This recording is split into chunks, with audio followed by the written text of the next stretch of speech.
The Beat Generation began in the mid-1940s at Columbia University when a small group of writers, Allen Ginsberg, Jack Kerouac, Hubert Hunk, Lucien Carr, and William S. Burroughs, came together with one shared belief that post-war America had lost its soul. Over the next decade, more writers joined them, many heading west to San Francisco, where the Beat movement truly took shape.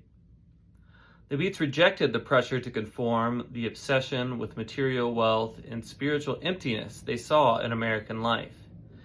Instead, they embraced experimentation through drugs, sexuality, spirituality, and new forms of writing that mimicked the raw flow of thought.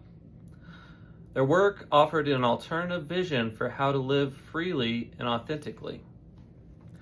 Today, I want to explore three major Beat writers: Lawrence Ferlinghetti, Allen Ginsberg, and Bob Kaufman.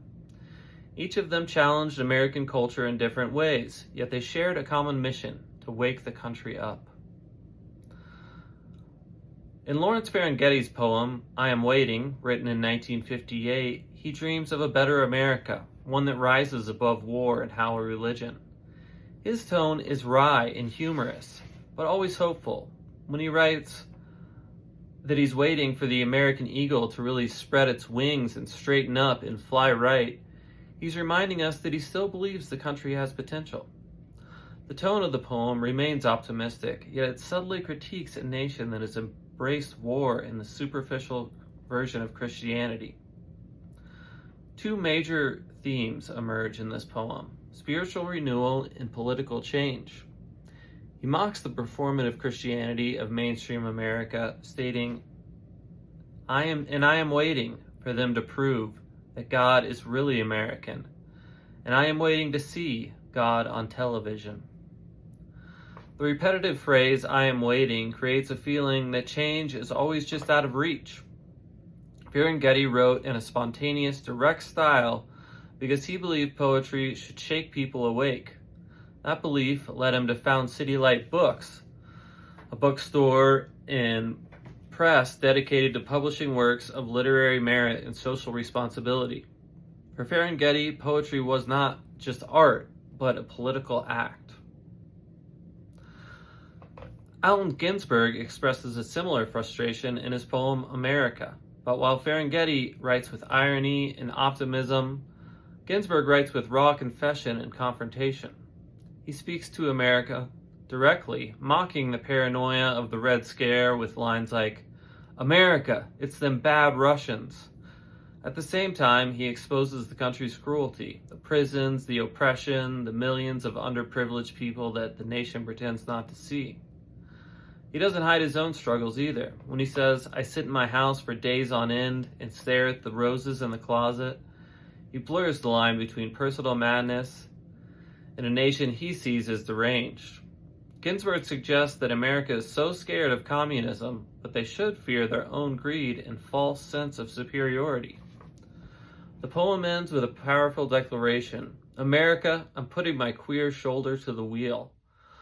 With this line, Ginsberg commits himself and his queer identity to pushing against injustice through poetry. Bob Kaufman takes a different approach.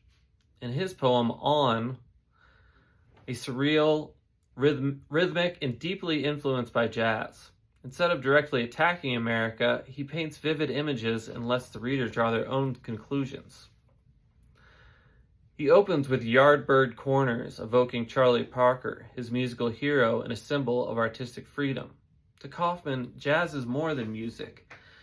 It's a place where beauty and pain meet to eloquently express the Black American experience without needing words. Throughout the poem, he contrasts authentic, soulful corners with America's phony corners. Television, consumerism, idealized images like Norman Rockwell's paintings. But he ends by returning to what is real: music, love, and poetry. Kaufman's work doesn't shout like a great tenor player. It serenades us with melodies of hope and desperation. And it reminds us that the deepest truths aren't always spoken directly. Ferlinghetti, Ginsberg, and Kaufman each wrote in different styles, political, confessional, and surreal, but they shared a belief that America could be better.